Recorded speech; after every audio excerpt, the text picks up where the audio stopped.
The field hockey team begins conference play on a high note. The women's soccer team keep their winning streak alive. All this and much more coming up on All Access.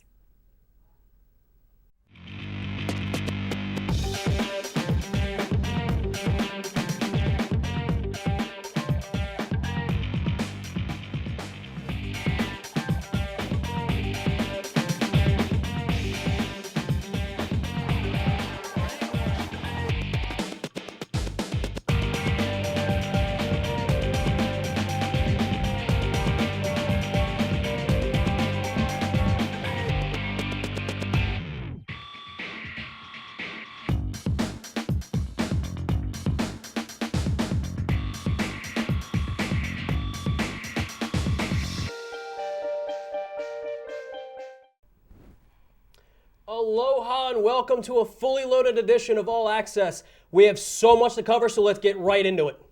Thanks, Chris. This past weekend, the Profs traveled down to Gallaudet University in Washington, D.C. for the 8th annual Worthington Classic. On Friday, the girls played the first 2 of 4 matches for the tournament. In the first match, number 1 ranked Hope College routed the Profs, sweeping the sets 25-14, 25-8, and 25-16, while advancing to 11-0 on the season. The Flying Dutch utilized a balanced offensive attack, with 4 players finishing with at least 6 kills. Kelsey Mazurek and Danielle Havlicek paced Rowan with 5 and 4 kills respectively. Things didn't get much better for the Profs against Messiah College. The girls were swept in straight sets once again, this time by the scores of 25-17, 25-15, and 25-16. Rowan had no answer for Kristen Douglas, Jane Underman, and Hannah Barner, as the trio combined for 29 kills. The Profs received a strong effort from Morgan Mendy, who finished with 9 kills and 21 total attacks, but she received little support. On Saturday, the Rowan volleyball team played their first of 2 games of the day. Their first opponent was Marymount University. Junior middle hitter Morgan Mendy led the Profs with 16 total attack and 5 kills. 8 players finished the game with 3 spikes. Despite the valiant team effort, Rowan was outmatched this time. Rowan lost to Marymount in straight sets 0-3. With this loss, the Profs moved to 0-3 in the Worthington Classic in Washington, D.C. And the Worthington Classic continued for the volleyball team later Saturday afternoon. Rowan took on the Allegheny College Gators in Game 2. Rowan went into the game hoping to snap their 4-game losing streak. This time, Rowan played a less sloppy game with no one having negative percentages. Once again, they spread out the spiking with everyone on the team having exactly 3, but unfortunately, that was the only good news that came out of this game, as the Profs suffered their 5th consecutive loss, and all losses came in straight sets. Their next match would be their 3rd conference match of the year, and they look to improve the 2-1 in conference play at home against Richard Stockton College. The girls returned home on Tuesday looking to turn their luck around. However, Stockton had other plans as they took 3 of the 4 sets from the Profs. Rowan came out strong, leading the Ospreys 9-6 early on in the first set, but Stockton used a 13-4 run to go up 19-13, leading the rest of the way as they won the set 25-18. It was more of the same in the second set, with Rowan holding steady, leading 15-11 before the Ospreys scored 7 straight. The Profs fought back and tied it late at 24, but Stockton put it away with the final 2 points to seal it at 26-24. Rowan snapped a 17-set skid in the third, winning 25-20, including a 4-0 run to close it out. Rowan tried to keep the momentum heading into this final set. It was a nail-biter from the beginning, with 5 early ties and again late at 21 all. But Stockton was able to survive the bout 25-23. Kelsey Mazurek paced the Profs with 11 kills, while Danielle Havlicek and Morgan Mendy added 10 apiece. The loss was Rowan's 6th. The volleyball team headed home to host the New Jersey City University Gothic Knights on Thursday. The Profs earned the 3-0 win by winning in 3 straight sets, 25-14, 25-23, and 25-10. Middle hitter Morgan Mendy led the team with 10 kills, while outside hitters Danielle Havlicek had 9 kills and 6 digs, while setters Mary Grace Testa and Rebecca D'Antonio tallied 18 and 14 assists respectively. With this win, the Profs moved to a conference record of 2-2 with a 7-12 overall. The Profs head to Rutgers Newark on Tuesday with a game time set for 7 p.m. On September 27th, the Rowan's men's cross-country team took 7th place out of 21 teams at the Purple Valley Classic. Williams College hosted the meet at Mount Greylock High School in Williamstown, Massachusetts. Rowan's top finisher on the 8K course was John Sunig, who came in 12th place out of 237 runners with a time of 26:42. Sunig earned an NJAC's Men's Cross Country Runner of the Week honors, the second this season. Pat McCurry took 47th at 27:32, and Rob Busby and Timmy Reardon were 61st and 62nd, respectively.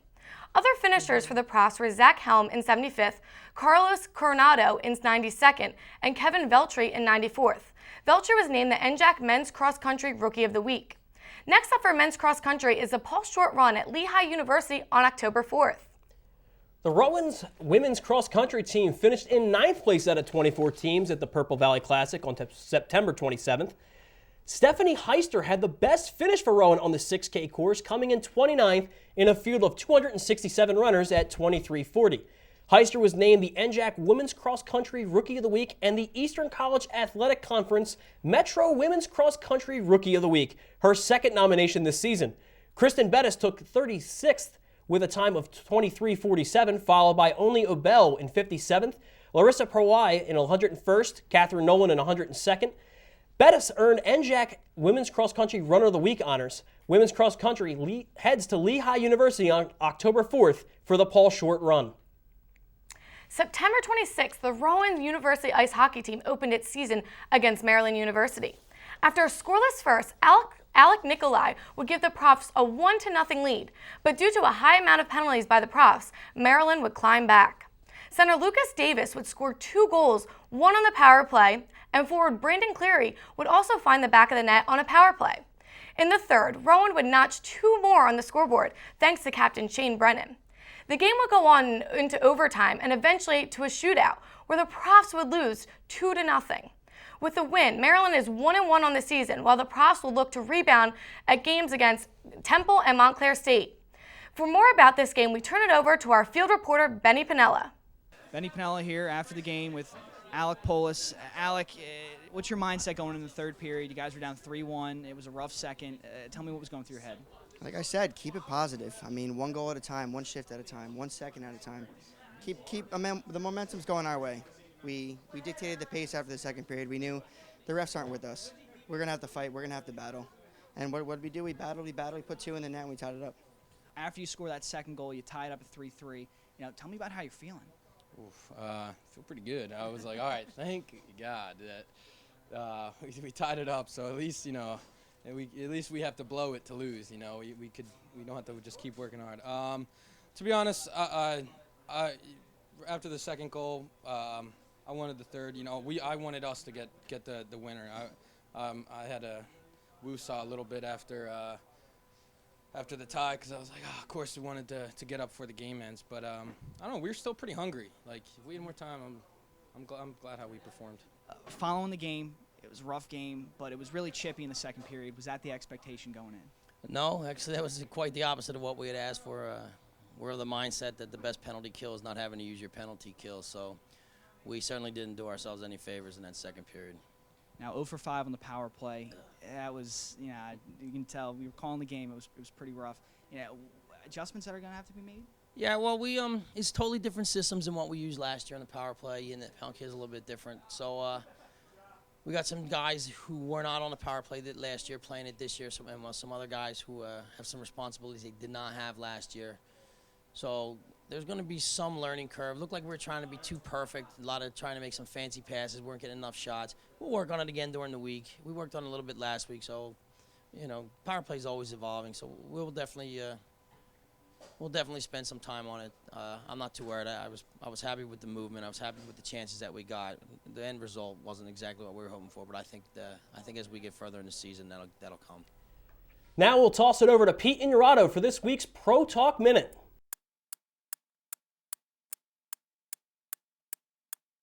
All right, thanks, Chris. Now, for this week's installment of All Access on the Pro side, the MLB playoffs begin this week and featured some small market teams going at it in the wild card round. The Pirates, Oakland Athletics, and Kansas City Royals, and the Baltimore Orioles are all in the lower half of the payroll bracket in the majors. Pittsburgh, who was ranked 27th, appeared in their second consecutive wild card game. The point behind all of this is you're able to win games without having a payroll of over $150 million. Developing talent and scouting was the route to success in the 1950s. It's still just as effective today. And just remember, when the Phillies won the World Series in 2008, they beat a Tampa Bay team with the second lowest payroll in the majors. And since October is here, let's stay with the baseball theme.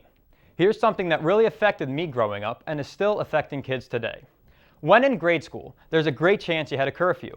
With that said, Major League Baseball needs to strongly consider scheduling games a little earlier than the 8 p.m. start time.